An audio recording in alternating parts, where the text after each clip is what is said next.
All right, 49ers, Washington Commanders the night before. Let's have some fun with a show to pass the time. And how could we not have fun when there are literally camels walking the streets of San Francisco? I just got home. I was riding my bike from the Dolphin Club through North Beach. I stopped at Sam's. I'm going to show you the Sam's burger here in a second. And right by the National Shrine to St. Francis of Assisi, just to prove to you that I'm in San Francisco, there's the Trans-America Pyramid. There's the Salesforce Tower.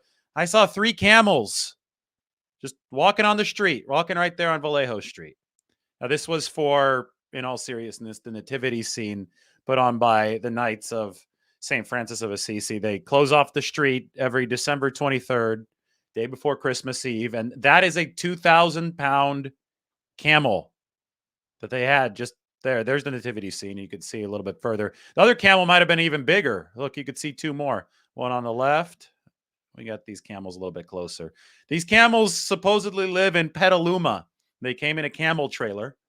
Horses, you got a horse trailer, but you also have a camel trailer. And these guys were massive. I had never seen a camel in real life. So camels in San Francisco for the Knights of St. Francis of Assisi nativity scene on December 23rd. So I was in North Beach. That's the Italian neighborhood, but it's also one of the neighborhoods with the most culture in San Francisco.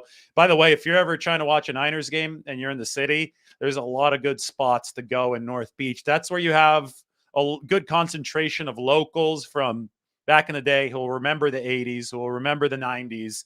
LaRocco's Corner has a massive TV, and they have Irish coffees and good drinks. That's up on Columbus, a few blocks away from where the camels were roaming around. You could try out LaRocco's Corner. You could try out a ton of bars. You could do a little bar crawl in North Beach while the 49ers are playing. But if you're looking for one spot, big TV, LaRocco's Corner is good. But there's a hell of a lot of character in that neighborhood, down to Sam's in North Beach. And this might be the best burger in the world. And I just had that about an hour ago.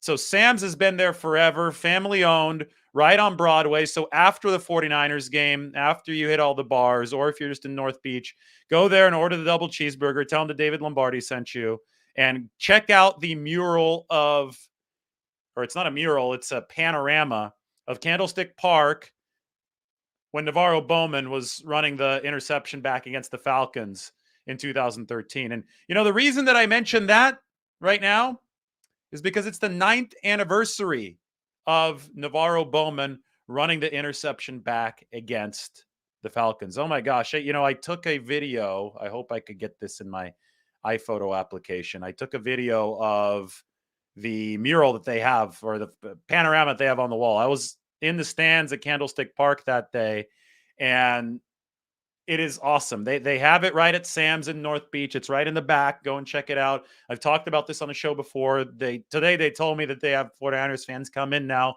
that watch the show, and they have to go take a picture of the panorama of Candlestick. That was today's 2022, December 23rd. That was 9 years ago today, when Navarro Bowman ran back the interception to close Candlestick Park. My gosh, I got a tweet about that. So today's the 9th anniversary of the final game at Candlestick. I'm not going to tweet. I'm going to put this at this time, like exactly. It was 8:30, right? 8:30 was the end of Monday Night Football against the Lions. At this time, 9 years ago, Candlestick Park took its last breath. And it was an awesome one, right? With Navarro Bowman running down the sideline. So I'm putting this up in text. Tonight is the 9th anniversary of the final game at Candlestick. Boom. Banner is at it. Unfortunately, I don't think that my iPhoto has loaded quick enough, and my phone is being used as a camera right now.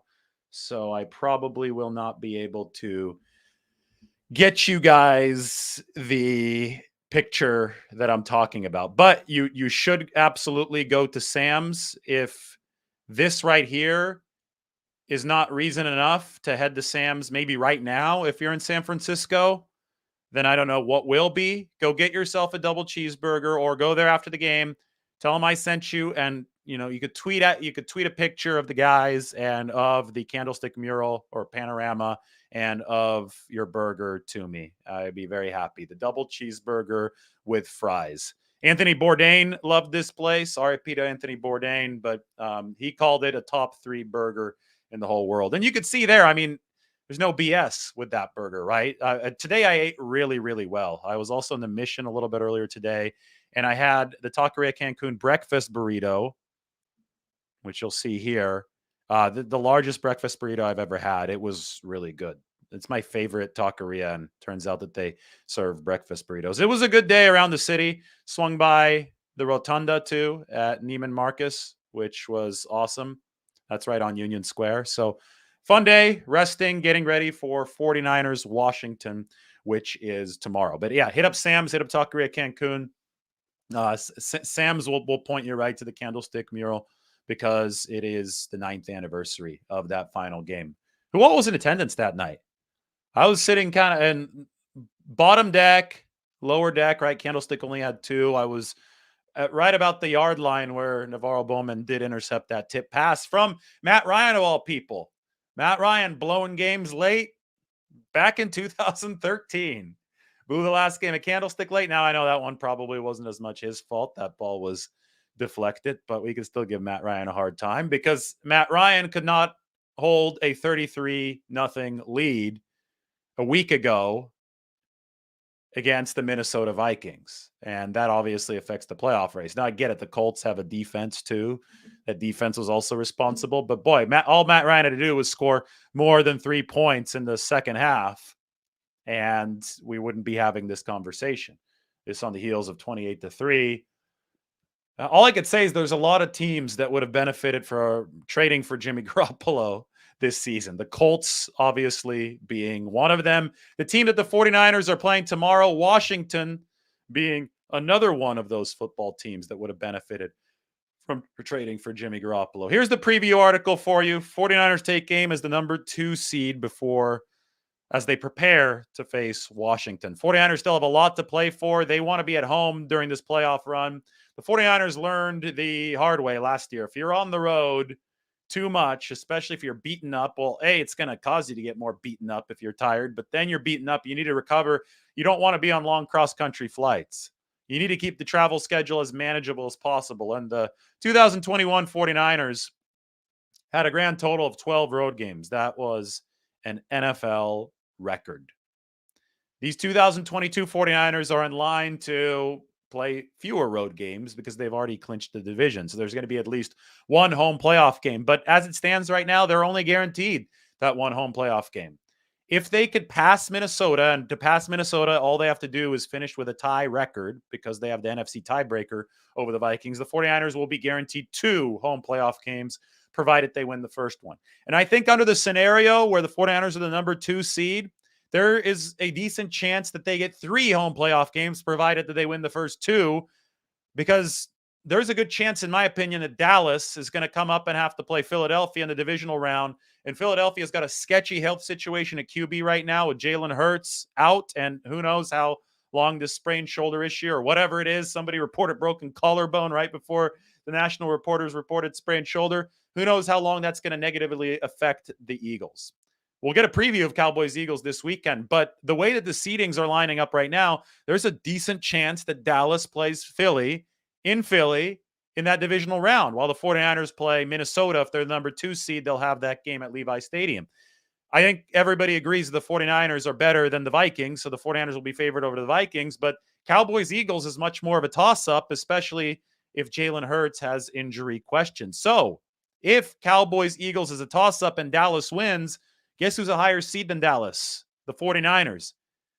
I know it's a long way away, but a 49ers-Cowboys NFC title game is a possibility.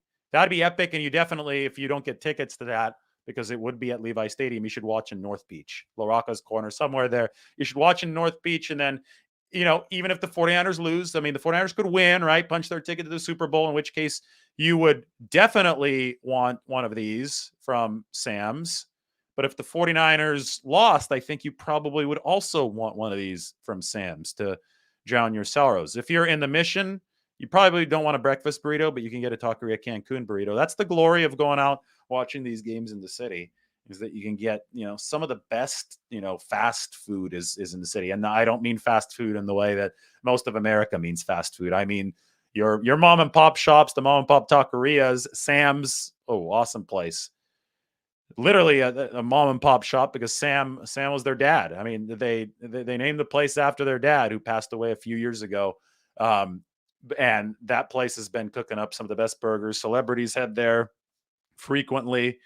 I sat next to Marshawn Lynch once at Sam's. That was funny. I was like at 2:30 a.m. back in, I think, 2016. Was that the year that he was retired? 2016. It was Marshawn Lynch's retirement year. So I believe that was it. Time flies. That was 6 years ago. Good stuff. Good stuff. All right, let's talk 49ers Washington. In case you missed the news earlier today, the 49ers have officially activated Javon Kinlaw from injured reserve. The corresponding move was to release Curtis Robinson. Now, the 49ers have now taken up 7 of 8 return from IR designations. There's a limit this year. One of those 8 designations, or one of the 7 that they've used, was used on Curtis Robinson, and has made a lot of people scratch their heads, and they're like, who the hell is Curtis Robinson? And the answer is, he's a linebacker out of Stanford, but he's been a special teams player for the 49ers. In retrospect, probably not the wisest allocation of one of their 8 return from IR designations to use it on Curtis Robinson, because now the 49ers are running low. And presumably that 8th one is going to be used on Elijah Mitchell, who is scheduled to be back for the playoffs. But if they had an extra one on top of that, the 49ers could bring back somebody like Hassan Ridgeway later in the playoffs. As it stands right now, Ridgeway's season almost certainly over. The only way that Ridgeway would come back at this point is if the 49ers don't use that final IR designation return on Elijah Mitchell. This is the reason why Jimmy Garoppolo remains on the 53-man roster, despite the fact that he won't be able to play for at least a couple more weeks with the fractured foot. It's because if they put him on IR, it's going to be really hard to get him off with only one spot left. And Elijah Mitchell is obviously somebody that the 49ers are going to want for the postseason. But tomorrow, Javon Kinlaw back in that lineup. The 49ers can make NFL history tomorrow. There are only 2 teams in NFL history who have held their opposing offense to 70 or fewer rushing yards in 7 straight games. They are the 2000 Baltimore Ravens and the 2022 San Francisco 49ers. It will not be an easy challenge tomorrow, because Washington, with Brian Robinson Jr. and Antonio Gibson, they pound the rock. They've got some big bruising running backs. They got 2 bell cows back there. But if the 49ers can hold the Commanders to under 70 rushing yards, they will have become the first team in NFL history to hold 8 straight opponents to under 70 rushing yards. And I don't think that's an obscure stat at all. That is an exhibition of dominance, and it is the key for the 49ers defense. If you stop the run, which is something they've done in every single game since Kansas City, the 2 games they didn't do it were the 2 that the defense looked the worst, Atlanta and the Chiefs, back-to-back weeks, week 6 and 7. But if you stop the run, you can unleash the pass rush. The pass rushers pin their ears back, and it's really hard to block a guy like Nick Bosa, Sansa Mebucom, Jordan Willis, Drake Jackson, Eric Armstead coming from the inside. I mean, I just go, even Javon Kinlaw, everybody pinning their ears back, not worried about the run because they've already stopped it. Those are the guys that hurt opposing quarterbacks. Those like literally injure opposing quarterbacks, because the offensive line does not have any leverage. The offensive line is back on its heels, and they get bulldozed. And the 49ers obviously have the talent to capitalize on a team that doesn't have a counter threat. So shutting down the run is everything. Javon Kinlaw is going to be back tomorrow, and he's going to be a big part of the key towards shutting down the run of Washington. Because the 49ers, like I said, they don't have Hassan Ridgeway. Kevin Givens is still out. Speaking of IR, they didn't put Kevin Givens on IR, even though he probably could have gone on IR, because they don't have enough return designations to be comfortable with that. So Givens is on the 53, but he won't play. Kerry Hyder has a hurt ankle. He's questionable. I've just listed 3 injured defensive tackles. That's not good against a team like Washington that has a couple of 220-pound bell cows at the running back position. So Kinlaw's return comes at just the right time for the 49ers. It's going to be a hell of a test for them in that regard tomorrow, because Washington is committed to running the football, just like Atlanta was, and Atlanta embarrassed the 49ers in week 6, 40 carries, 168 yards. All right, let's go to some questions. Let's make this. I want to make these pregame shows a little bit more lighthearted. Answer whatever you guys want to talk about. Questions about the food, questions about where to go in San Francisco. You could ask me questions about any city, international cities too. Maybe I'll know the answer. Maybe I'll just Google it. You guys won't see if I don't know the answer. But I'm gonna have a drink of water. I'll see you in 5 seconds.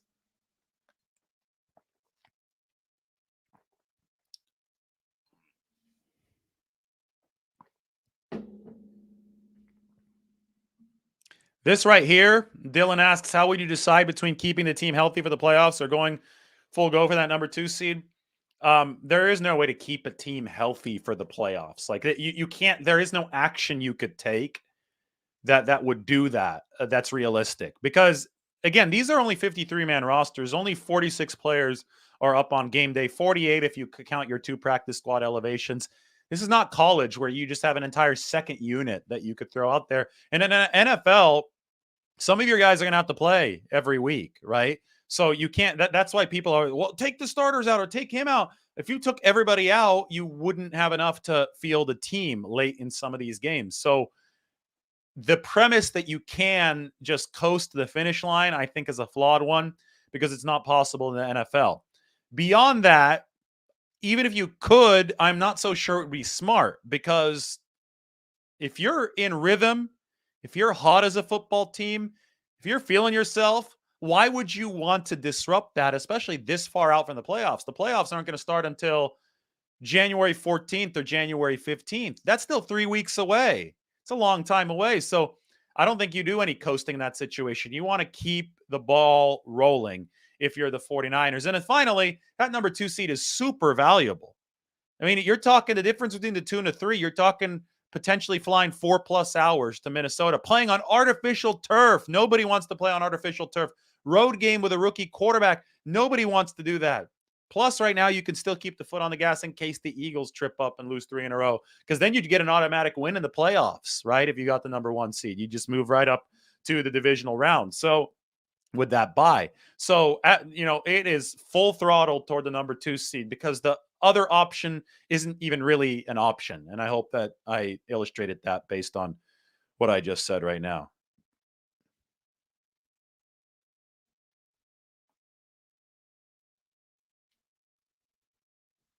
Mike, name the cornerback that defended the Matt Ryan pass that Bowman picked sixth. That was Tremaine Brock. That was too easy. You guys want to give me more trivia questions? Maybe I'll answer them. Yes. Taqueria San Bruno is awesome. Taqueria San Bruno is right under the takeoff/landing path, depending on how the wind is blowing, of SFO. Right on San Bruno Avenue, 5 minutes from the airport. If you're flying in, flying out, obviously you could do the Millbury In-N-Out burger. But if you want a burrito, a really big one near the airport, right by one of those flight park places, go to Taqueria San Bruno. I can wholeheartedly recommend it. The best Chopino in the city. Probably somewhere up by Fisherman's Wharf. I'm not the biggest Chopino guy, so I won't be able to give you a honest recommendation here, but Fisherman's Wharf has a lot of Italian seafood places.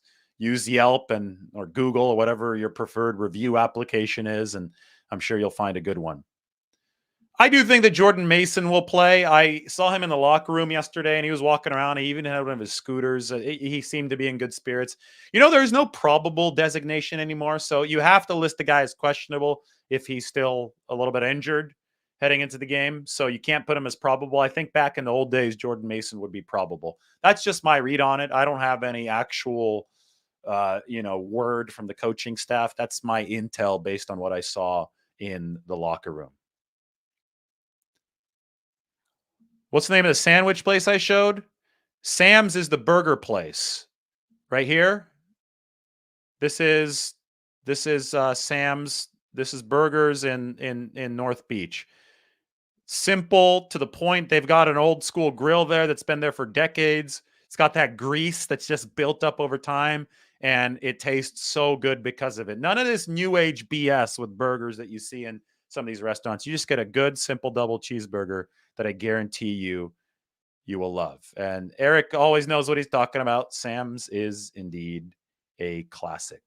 No problem. Thank you.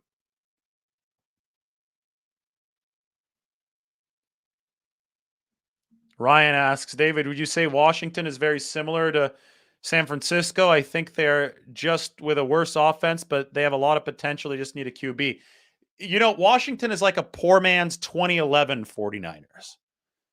The 2011 49ers had a really good defense, right? They were top of the league. Washington's like number 9, anywhere from 5 to 9, depending on your metric. So they're worse than the 2011 49ers defense, but they got a really good front. They've got some nice players in the back end, but the offense is below average, and I'm talking really below average. Washington here. I mean, let's look at their DVOA profile here. This is a good way to illustrate what the 49ers are dealing with Washington. So red is bad, blue is good. You can see the offense is all in the bad. The defense is in the good with blue. Special teams is good. So the 2011 Tony Montana squad special teams for the 49ers was really damn good. They're number 1 in the league. So number 4 special teams for Washington. Good run defense, number 4 run defense. It's going to be a physical game on both sides of the ball, trying to stop Washington's run and then trying to run on them. But the offense is below average, just like the 2011 49ers. So, if I had to make a comp, it's that. Poor man's 2011 49ers.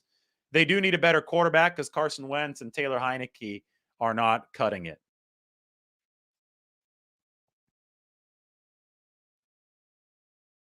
Frank wants to see Purdy in some come from behind scenarios. Well, I think, your curiosity might want to see that, but if you're a 49ers fan, come from behind scenario, the way you get into those is that you fall behind in the game.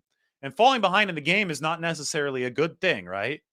So the 49ers are a really good team. And, I always laugh when somebody says, oh, yeah, they're not built to play from behind. It's like, who is built to play from behind?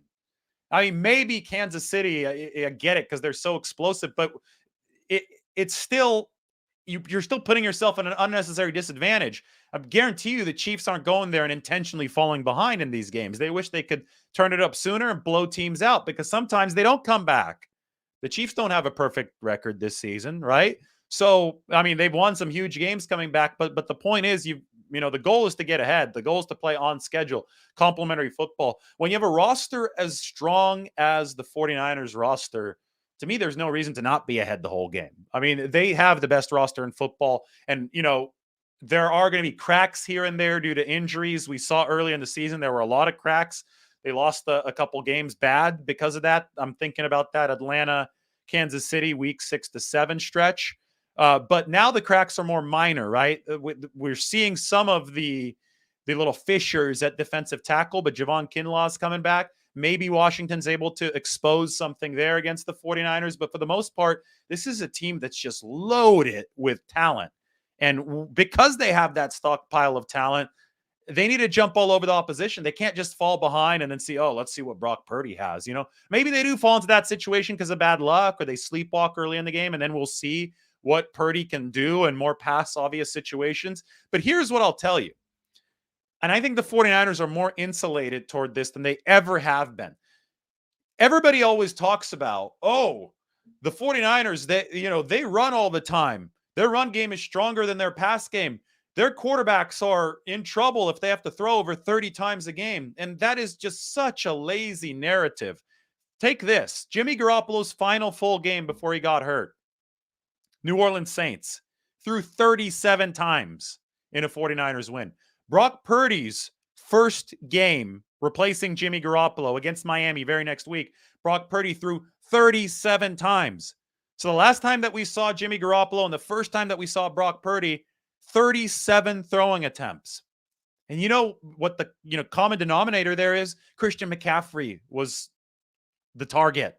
Not for all of them, but was a target for both Garoppolo against the Saints and Brock Purdy against the Dolphins. The lesson to take away here is that Kyle Shanahan has embraced passing to set up the run. The 49ers throw at volume now. I talked about this for weeks at the start of the season. I said, look, the 49ers pass game is way more efficient than their run game. Their run game ranks in the 20s. Their pass game ranks in the top 10. As Garoppolo got hotter and hotter, it was top 5. And now the 49ers are number 1 pass DVOA ever since the Kansas City Chiefs loss. And it took Shanahan a little while. He was still stubbornly trying to run up against the brick wall through the second or third possession of the game against the Cardinals in Mexico City.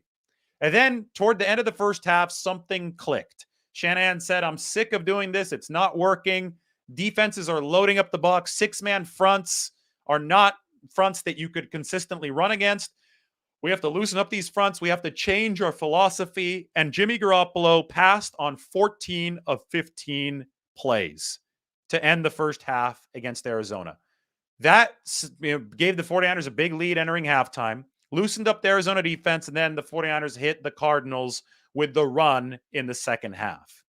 Obviously, then they came home against New Orleans, and Jimmy Garoppolo threw 37 times against the Saints, including something like 29 or 30 attempts in the first half. That was a record for Jimmy Garoppolo. So you saw this inflection point where the 49ers embraced their pass game. They realized they're better passing than they were running the football, and they just rolled with it. They went and they cruised and they rolled with it, and that carried over to Brock Purdy even after Jimmy Garoppolo got hurt. And remember the drive against the Dolphins on which Garoppolo got hurt, that first drive, they were passing down the field. He hit McCaffrey down the sideline on a beautiful throw. It was a deep play just a couple plays before the injury. And they kept it going with Brock Purdy, 37 passes for a 7th rounder in his first extended NFL action. So anybody who tries to tell you that this 49ers team is somehow, these guys run first, I haven't seen them pass yet, it's just not true anymore. The reality has changed, and it changed around Mexico City when Garoppolo threw on 14 of 15 plays. Now, we could take a look at the 49ers efficiency profile here, and I really appreciate Frank for his comment here because that definitely opened up a good discussion point. But I want to show you the 49ers DVOA ranks since week 2. So let's take this off from Frank and let's put this on the big screen. This is since not week 2. This is since the Kansas City loss. Left side, this column right here, that's the 94 49ers. That was after their loss to the Philadelphia Eagles. What I'm trying to illustrate is that 94 team went on an absolute tear, won 10 in a row, 13 of 14, won the Super Bowl after they got blown out at home by Philly. This 49ers team after the Kansas City game is going on a similar tear. Look at the rankings and defense adjusted value over average. Offense number 1 for the 49ers. Pass offense number 1. Plus 62.7% above league average. That's insane. And their run offense since the game against Kansas City is now top 10 again. This is where Shanahan has lived with his run game when the 49ers have been good. In the top 10. Anywhere between 5 and 8. For the longest part of this season, it seemed, the 49ers were in the 20s.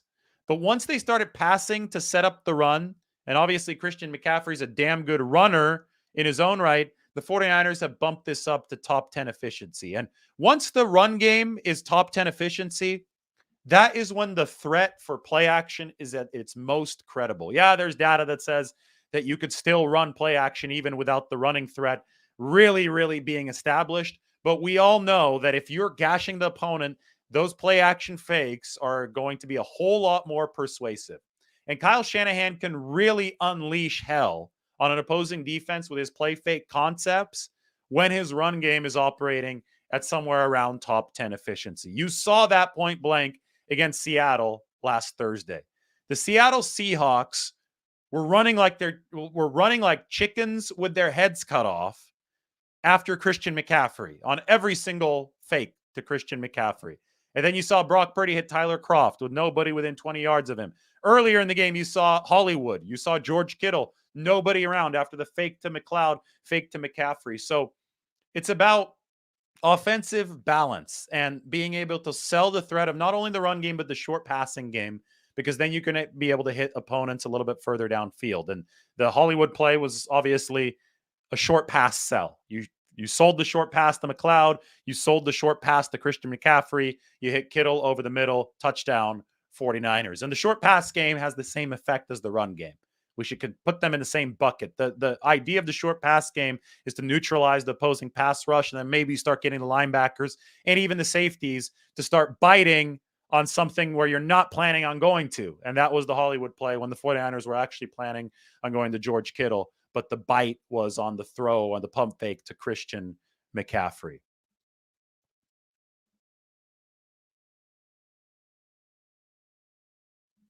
Geno Smith didn't know what to do against the 49ers defense. He was scared. I think it's the case for a lot of quarterbacks.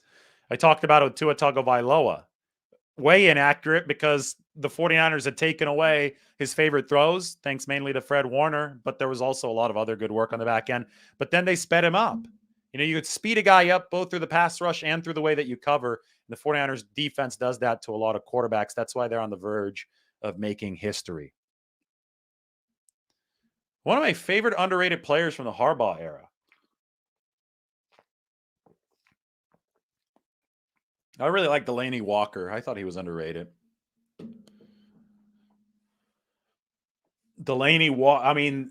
That just shows you how good and loaded those teams were. That a player like Delaney Walker, I believe all pro later on, was just like an afterthought. I think he was an all pro with the Titans. He just recently retired a few weeks ago.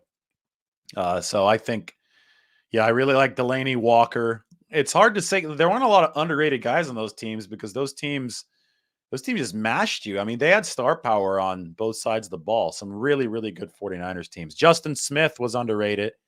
Frank says Cowboy. But, anybody who watched the 49ers knew who Justin Smith was. But I guess we're asking more from a national perspective on that. Thanks, Ted. Have I charted Bosa's productivity this year like you did last year? I have. I don't know in what exact fashion you're asking, but Bosa has led the league in pass rush productivity, obviously in sacks. Him and Parsons have been kind of alternating 1-2 in pass rush productivity. Actually, Micah Parsons might have passed Bosa last week because he had like 14 pressures or something crazy against Jacksonville, but he didn't have a sack. So Bosa's at the very top. I think he's been more impressive than before. I think he's improved, which is remarkable. And if you want more on Nick Bosa, then I'll have a video and an article and all that on him soon. So thank you very much. Update on Deebo Samuel. He's running out of practice off on the side. Looks good in that regard.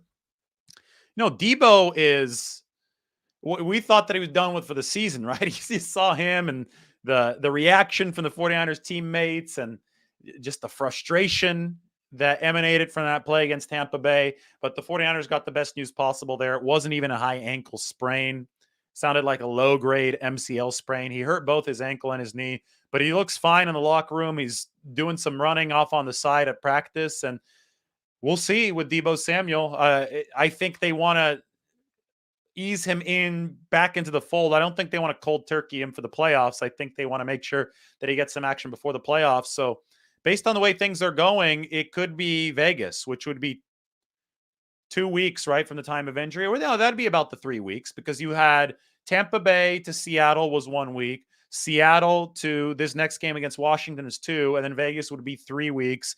And Kyle Shanahan said 3-ish weeks. So Vegas, January 1st, new year, new Deebo Samuel. Very possible that we see him then. Nate Clements. I remember when they signed him with a massive deal. That didn't work out for the 49ers.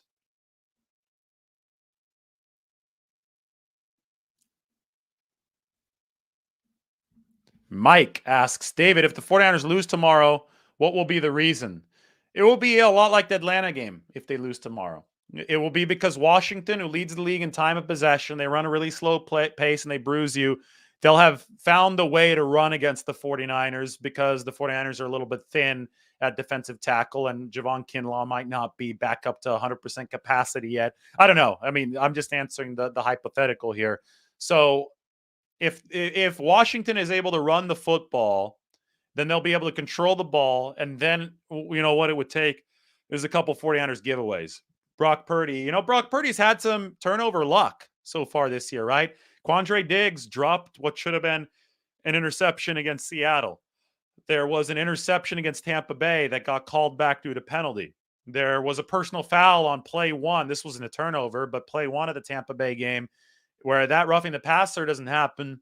That game could start off in a very different fashion. So a lot of plays that could have been big negative splashes against the 49ers for Brock Purdy have actually gone in his direction. So it stands the reason that at some point he's going to throw a damaging pick here. Every QB does. There's nothing against Brock Purdy. I'm just saying that he's gotten away with a few. There will be a damaging pick.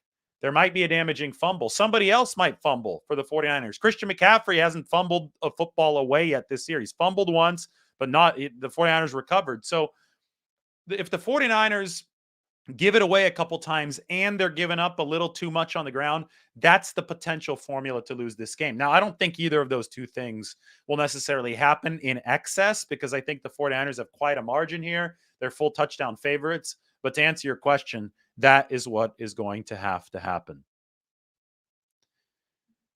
Charvarius Ward, I don't know if he's officially cleared concussion protocol, but it looked like he was really on his way to doing that. He didn't even have a blue non-contact jersey on at practice this week. I was there all 3 days. He didn't have one on. So really good sign that Charvarius Ward's going to be back. Elite corner. Why don't we emphasize that? I wanted to do a quick video on Charvarius Ward today, and I didn't get to do it. So I'm just going to talk about it right now. And I'm going to pull up a cool stat for you. But first off, Charvarius Ward is the best run defending cornerback in football. He has the highest PFF grade in that regard. I don't care if you don't like PFF grades, just look at the missed tackle metrics. 0 missed tackles for Charvarius Ward this season. That's so important within the context of this 49ers scheme. If you don't stop the run as a cornerback, they're going to be able to hit the edges on you, and then you won't even get a chance to defend the pass as a corner because they're just going to run it down your throat all day. So Charvarius Ward does the hard part, stopping the run, really well for the 49ers. On top of that, he is an absolutely elite cover guy. And NFL Next Gen Stats came out with these numbers. Charvarius Ward has allowed the lowest completion percentage, 52%, and forced the highest tight window target rate. That means he's forcing QBs to throw into tight windows. That's 35% since entering the league in 2018. Charvarius Ward has been the best cornerback in 2 very relevant advanced metrics in the entire NFL since 2018. Isn't that something? And, you know, when the 49ers signed Charvarius Ward this offseason, I brought up some of these metrics because he was also really good in Kansas City. And I said, you know, this guy seems underrated. The advanced stats love him. It might just be that he's playing on a suspect Kansas City defense.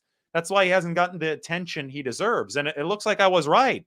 Because now that he's on an all-pro defense, Charvarius Ward looks even better. He is truly an elite cornerback. So I'm assuming that he will pass concussion protocol based on the information that I've collected this week. And we get to see a great battle against Terry McLaurin tomorrow. 1,000-yard receiver already here in 2022.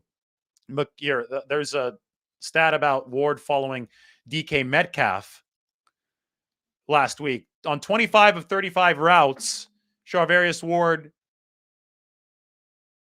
covered or lined up across DK Metcalf. On 71% of those 25 routes, he shadowed DK, so he followed him. The 49ers had not had a corner under Shanahan, Saleh, and DeMeco Ryans who shadowed opposing receivers until Charvarius Ward. So this is a big deal. And DK didn't do anything against him. Ward forced 3 tight window throws on 6 targets and allowed 4 receptions for 33 yards. 4 for 33 against DK Metcalf. And Charvarius has been doing it against most of the really good receivers that he's faced this season. And tomorrow is going to be one of the biggest tests of them all in Terry McLaurin. The thing is, I'm not really sure that Washington has a QB to really strain that test. Taylor Heineke isn't very good. Carson Wentz isn't very good. But DeMeco Ryans said it best this week. It's a game changer. It's such a relief when you have a corner who you can count on to shut down the opposing number 1 wide receiver. So good question. Will the 49ers see Wentz at some point tomorrow? It means the game is going really well for them.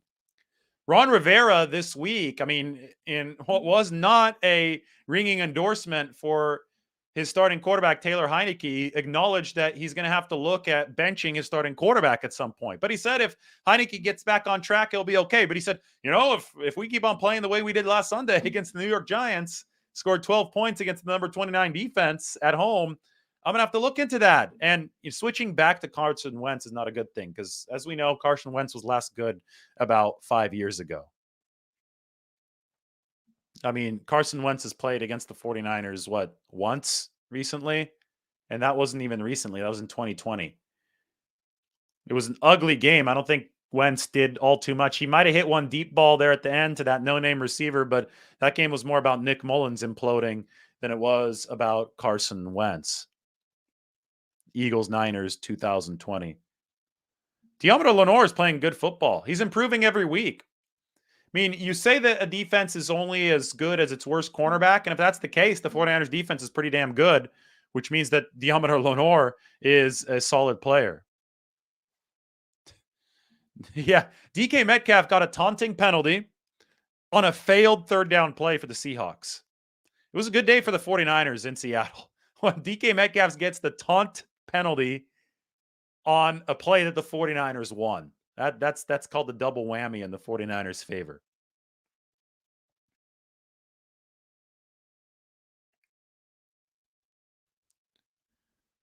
Somebody thinks Dre Greenlaw is going to have a big game tomorrow. My opinion of Jimmy Garoppolo, he was playing really great football. He saved the season for the 49ers.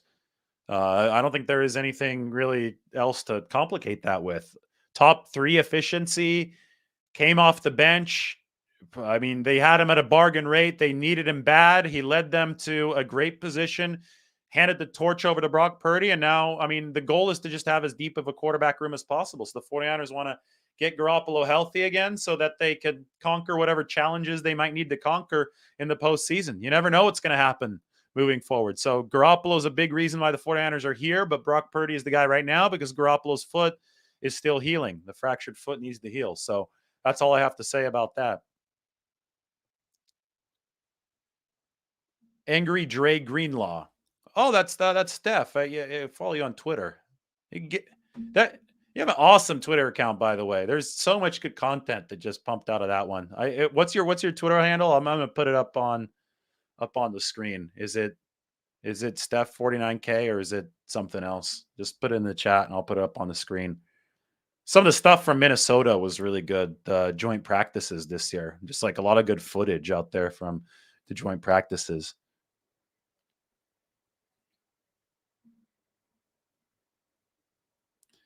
Who do I expect to line up against Jahan Dotson? Jimmy Ward.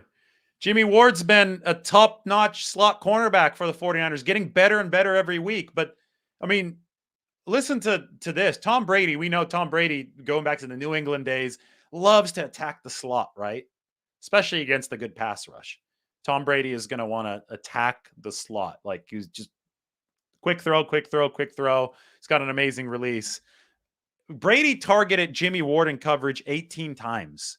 And Ward held up so well in coverage that he gave up only 2.7 yards per target.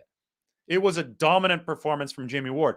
Then he turns around last week and faces possibly the best slot receiver in the game in Tyler Lockett and gives up 1 catch for 9 yards. So for all the hand-wringing and the complaining about Jimmy Ward not being good enough to play slot, put in Womack instead. I mean, how insulting to Jimmy Ward. Guy's one of the better DBs in football, and now he's morphed into one of the more dominant slot in football, the slot cornerbacks in football. And hopefully I don't hear another one of those takes again. The 49ers have 2 good safeties in Talanoa Hufanga and Tashawn Gibson. That's just how it worked out while Ward was hurt. So you take your embarrassment of riches and you apply it in the proper spot. And as people were crying about Jimmy Ward not playing safety, Jimmy Ward has unselfishly taken that nickelback position and he has balled out. Shut down Tom Brady and his slot receivers, shut down Tyler Lockett. And tomorrow you're going to see him play against Dotson, the rookie, who is really, really impressive, coming off a 105-yard game against the New York Giants. He is improving game after game. That for sure is true. Has the nickname Pick City come true? I'll have to see how many turnovers the 49ers have this year. I know you're asking that. I don't have it off the top of my head. I'll look here in a second, hopefully. Oh, no, they don't have 39 turnovers. That'd be way too many. Here, let's look up. I'm gonna look this up. We're gonna settle this once and for all. Samuel Womack is playing special teams for the 49ers right now. Really impressive rookie. But he's not going to start over Jimmy Ward. People have these grand ideas, grand thoughts about rookies with Trey Lance last year. You don't just step in there and start over Jimmy Garoppolo, one of the better quarterbacks in the league, right? You don't just step in there if you're Samuel Womack and start over Jimmy Ward, one of the better DBs in the league. It's just, there's these, I think, unrealistic expectations for rookies entering a stacked roster. The stacked roster's got veterans who have earned their spot who are better football players right now than the rookie who's challenging them. But you got to earn your place on the team, and Samuel Womack is certainly earning it with some good special teams. All right, NFL takeaways. I have takeaways per game. Takeaways per game. And I could just multiply this by the amount of games that the 49ers have played. They rank number 5 in the league, the 49ers do, with 1.6 takeaways per game. So they've played, what are they, 10-4, 14 games? 1.6 times 14. Well, great. I didn't come out with an even number. That's frustrating. 22.4. So they have 22 or 23 takeaways on the season.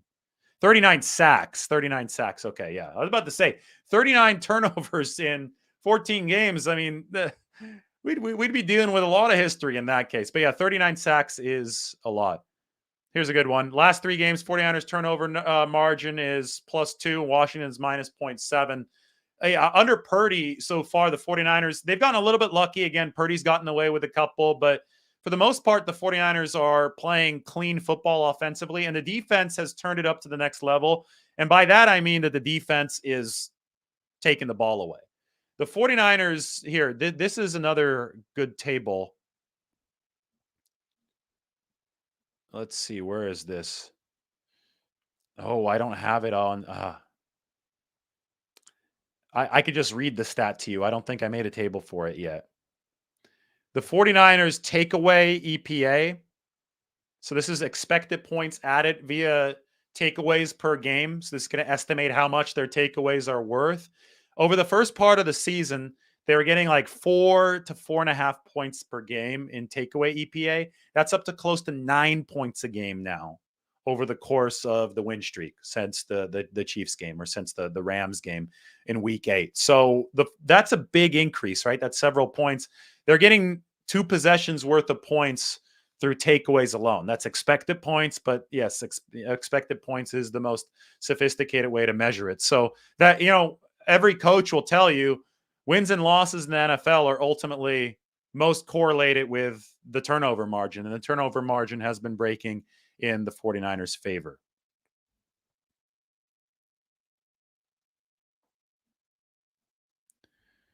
Do I think that by the time the playoffs come, Purdy will have improved tremendously? Well, Purdy's pretty damn good right now.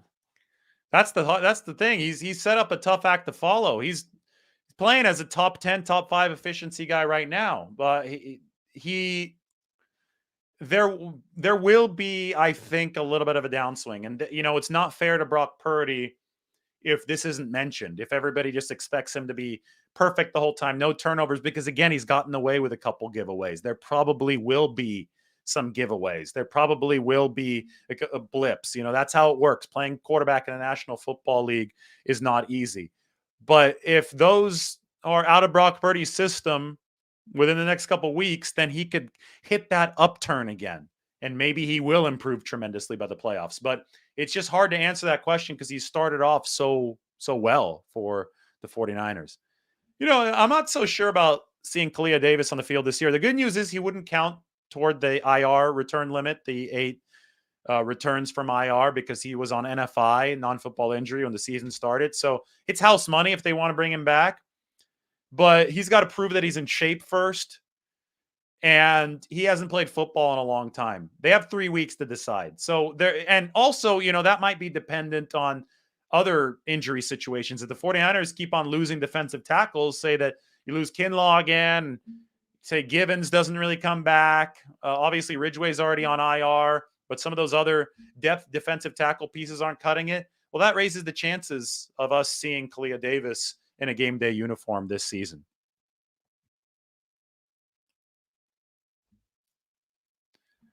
I don't know if Davis Price can be active because I don't know if Jordan Mason's going to be active. So I wouldn't, I don't know what fantasy football stages are going on right now as the playoffs, but I don't know too many people have Davis Price on their team. I wouldn't, count on him being a major contributor tomorrow. That's for sure.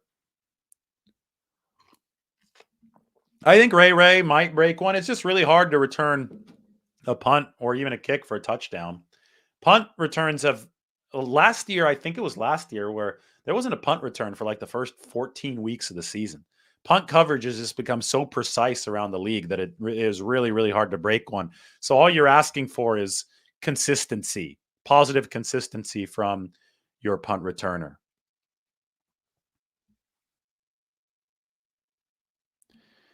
I don't know what type of sprain Jalen Hurts has because, again, it confused the hell out of me when that reporter out of Charleston, South Carolina, like 3 minutes before Rappaport, Schefter, all the national guys tweeted about Hurts' sprained shoulder. This guy tweeted that he had a broken collarbone.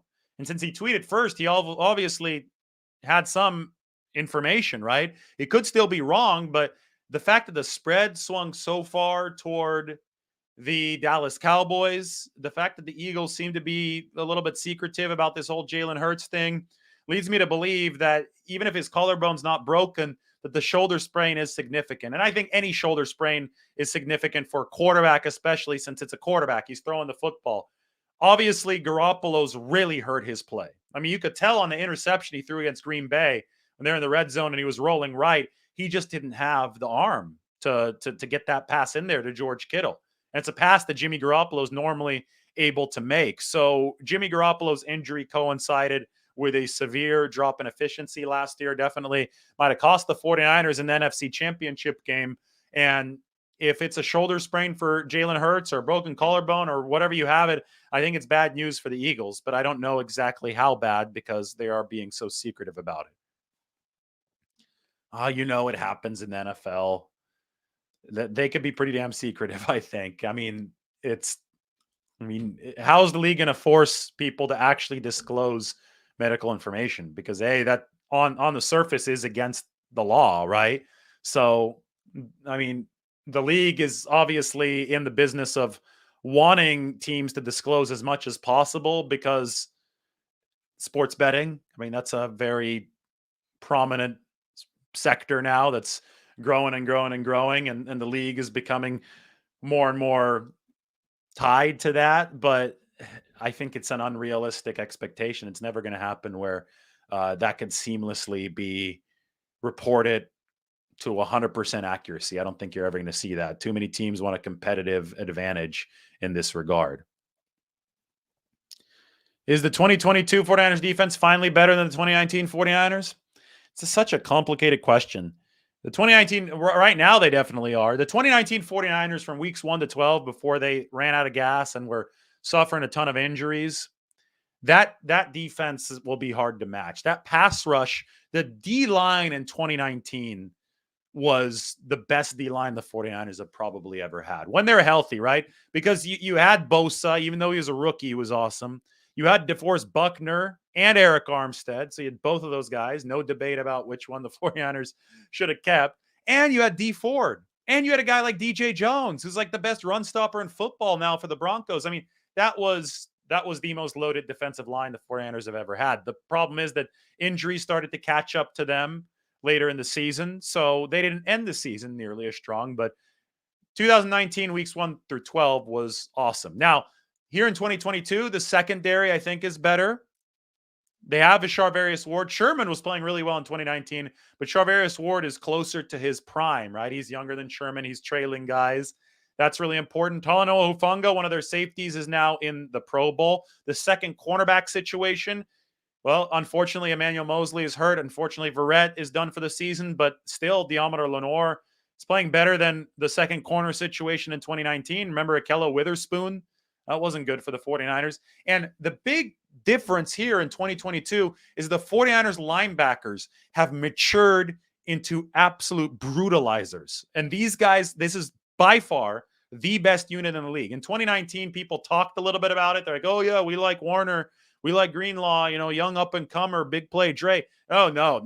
Now these guys will kill you. The linebackers, I think, are the epicenter of the 49ers defense now because, like I said, the D-line not quite as good as it was in 2019, but the linebackers have taken strides. And now, even Azeez Al-Shire was blowing up screen passes to set the tone against Seattle. So you've got three awesome linebackers. You've got good depth there, and you have a better secondary. It's a more balanced defense than 2019. And how it's ultimately judged is going to depend on what happens moving forward. Because despite the rough ending to the 2019 season, we shouldn't discredit how awesome that defense was in the NFC playoffs. They totally stonewalled Minnesota. They totally stonewalled Aaron Rodgers and the Green Bay Packers. And then they did that to Patrick Mahomes for like 3.5 quarters. So that was a really good defense. Let's make sure they get the respect. This 2022 defense is writing its own identity, and we'll see exactly what the verdict is on where they stack up in about a month or a little bit more.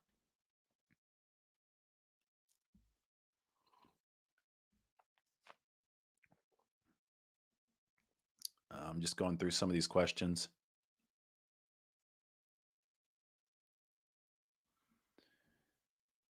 You think if Purdy messes up, Jimmy will come back? Well, I mean, Jimmy Garoppolo is higher on the depth chart than Brock Purdy. If he's healthy enough, they're probably going to him, right? I mean, but the questions start rolling when Jimmy Garoppolo is only 80%, but he's cleared to play. Who do you go with? And that will depend on how efficiently Brock Purdy is managing the offense at the time. It's a question that we do not need to answer right now. Let's just let it organically develop over time.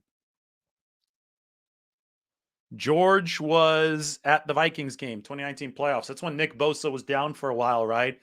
And then he got up and the crowd started chanting his name and he put the fist up. It was like a gladiator moment for Nick Bosa. Maximus, they were chanting Bosa, Bosa. It sounded like Maximus at the Coliseum. That was a crazy game. The 49ers defense, they were overpowering. We saw Kasarik do some crazy stuff, lining D Ford up a defensive tackle on the same side as Nick Bosa, and they just overwhelmed that Minnesota front. It was a crazy, crazy moment.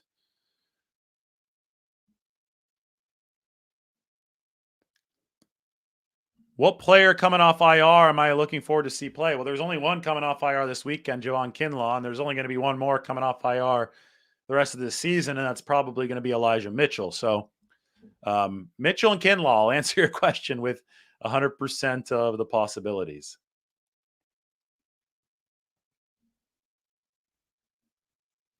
Mike, how do you balance your career with having a social life and family obligations? What things do you wish you'd known before starting your career? I mean, the career's been awesome. I wish I'd known about YouTube earlier, but I mean, that's how much the social media landscape has evolved. As a writer, you have to be active on social media these days. You have to be multifaceted. You have to promote your work everywhere. So Twitter was the way that it was done for the majority of my career. I kind of use YouTube as my Twitter now. I also still use Twitter, obviously, because people aren't on both. But YouTube to me is like my Twitter. So everything that you do that you have fun doing, because I like talking to the camera. I like being more nuanced in my answers. I like, saying, hey, you guys go check out this article. And then I like talking about all the food and all that good stuff. Everybody wishes they would have started that sooner, but I'm doing it now. So I'm happy. I'm not going to have any regrets about that. First question, how do you balance your career with having a social life? I think it's just about managing your day. And the nice thing is that football is social. Everybody wants to talk about football. So even when I'm doing football, I'm being social, right? So there's this kind of blending in of two different facets of life when you do work in sports, which is really cool. And you got to watch it in that regard too. You don't want to be the guy that's always in sports mode. You got to be able to talk about other stuff. You have to be multi-dimensional. And I think that's one of the big challenges, but I love my job. I love connecting with everybody. Hey, it's Friday night and I'm sitting here talking 49ers football. I'm not going to be out drinking and stuff. There's a game going on tomorrow, and I kind of just treat it seriously like that. And when you do, then you enjoy the process because you feel that you're doing something productive. So I hope that answers the question, because I have no regrets about any of this. I think it's all been really fun.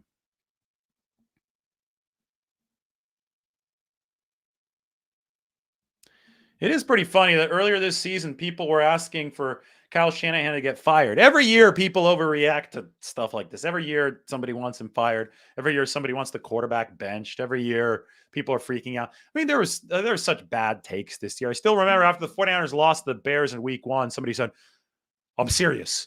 Is the season over if the 49ers lose to the Seahawks? And it's like, dude, are we really having to go through this again? Did you not watch what happened a few months ago last year where the 49ers were 3-5?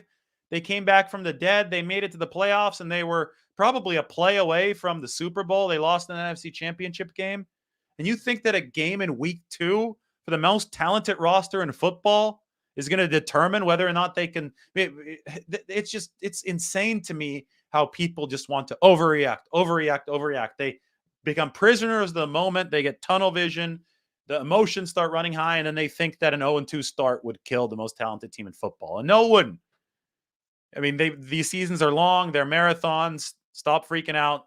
And as you can see here, there were people that wanted to fire Kyle Shanahan earlier in the season, and probably those same people want to be coach of the year now. So you just have to keep an even keel throughout all of this. Amenahu is a hidden gem. Has definitely helped this defensive line stay at a high level. I went to college with Andrew Luck. Went to Stanford with Andrew Luck. So that jersey's obviously right there behind me. You guys don't know who the 17 is yet. I've seen some guesses. Somebody said Josh Johnson. Sorry to disappoint you. It's not a Josh Johnson jersey. So maybe we'll find out in the future.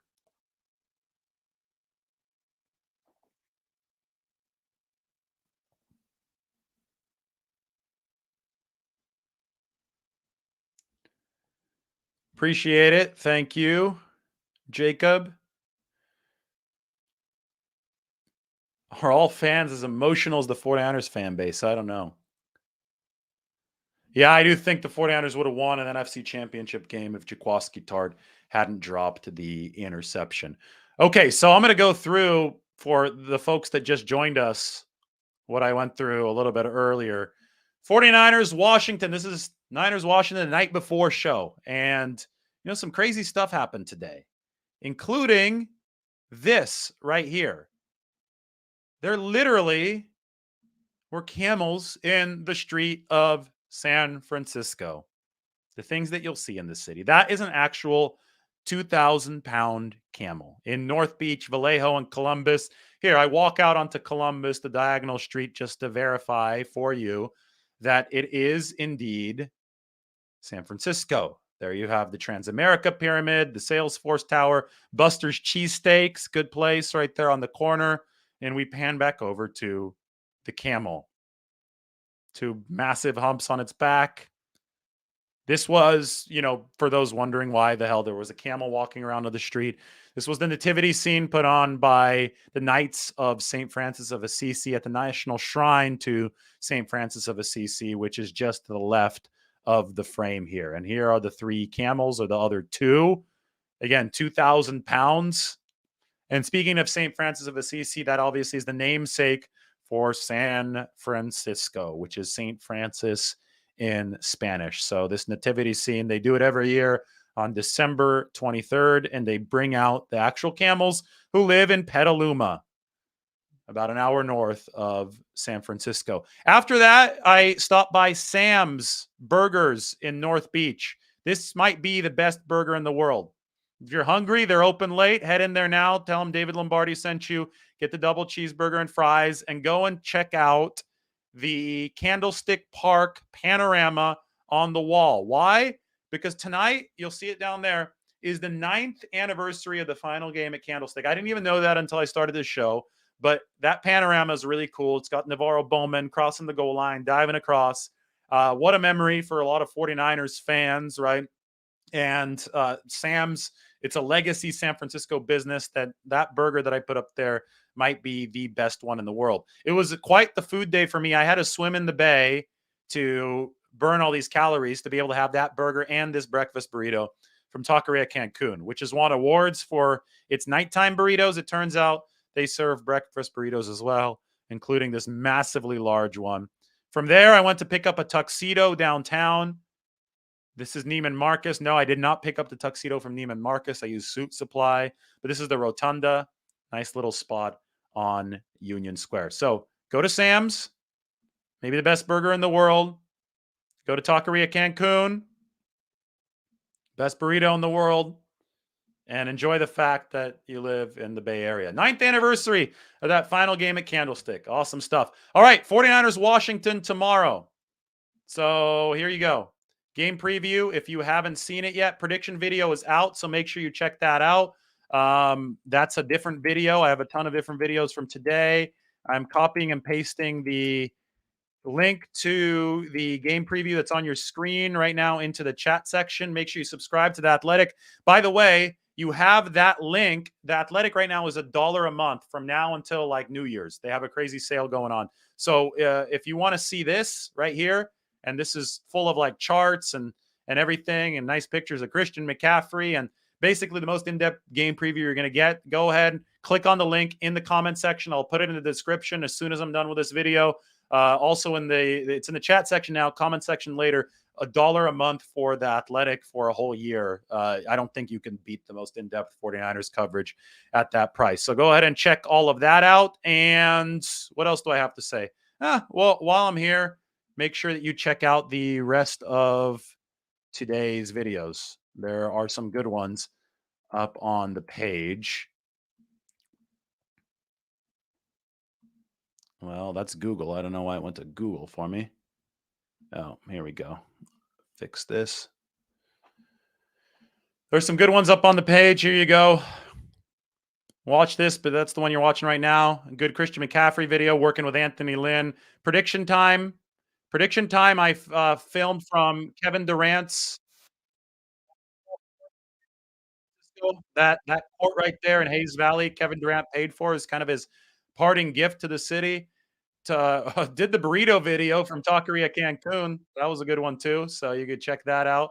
Talked about Mike McGlinchey there. And then we had the big injury update with Javon Kinlaw today. All right, cool. Everybody enjoy. Sub to The Athletic. Everybody have a good night. Big game tomorrow for the 49ers against Washington. Thanks for watching.